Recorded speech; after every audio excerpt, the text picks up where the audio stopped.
দেখো ডাব্লিউপি এক্সামে আসার মতো একটি কোশ্চেন, সেটা হলো একটি শ্রেণীকক্ষে ৪৯ জন ছাত্রছাত্রী সারিবদ্ধভাবে দাঁড়িয়ে আছে এবং ওই সারিতে রক্তিমের অবস্থান হলো ১৯। তাহলে রক্তিম শেষ দিক থেকে কোন অবস্থানে থাকবে?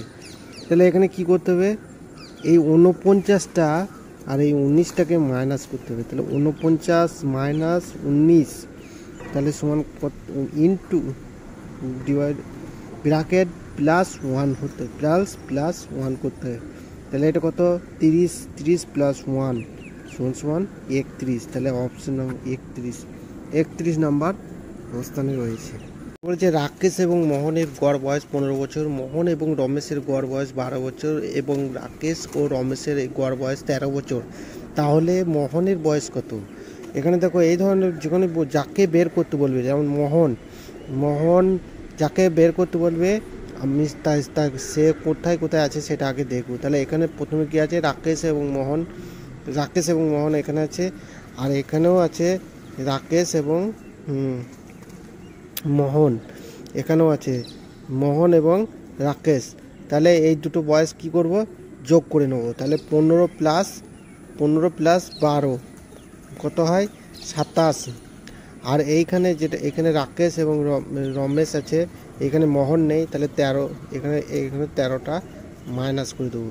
তাহলে কত হয় ১৫ দুগুণে ২৭ মাইনাস ১৩ সমান কত হয় ১৪ সমান ১৪। Option D is the right answer.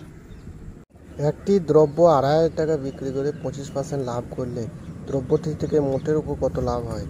তাহলে এখানে ২৫% মানে কত হয় ১/4, ঠিক আছে। ১/4 এটা হচ্ছে 4 হচ্ছে কস্ট প্রাইস। তাহলে কস্ট প্রাইস যদি ৪ হয় তাহলে সেলিং প্রাইস কত হবে ৫ হবে। সেলিং প্রাইস কত ৫, ৪ প্লাস ১ ৫। তাহলে ৫০০ ইন্টু ২৫ গুণ করলে কত হয় ২৫০০। আবার এদিকে ৫০০ ইন্টু ৪ সমান কত ২০০০। অর্থাৎ লাভ হবে ৫০০ টাকা। শর্ট ট্রিক একটি ট্রেন ২১০ মিটার একটি দীর্ঘ সেতুকে ২৫ সেকেন্ডে এবং ১২২ মিটার একটি দীর্ঘ সেতুকে ১৭ সেকেন্ডে অতিক্রম করলো। ট্রেনটির গতিবেগ নির্ণয় করো। তাহলে ট্রেনটি ট্রেনটির দৈর্ঘ্য মাইনাস করব। ট্রেনটি ২১০ মাইনাস ১২২ সমান ৮৮। ২৫ মাইনাস ১৭ সেকেন্ড সমান ৮। তাহলে এখানে ৮৮/৮ ইন্টু ট্রেনটির গতিবেগ নির্ণয় করতে বলছে। তাহলে এটা ১৮/৫ দিয়ে গুণ করব।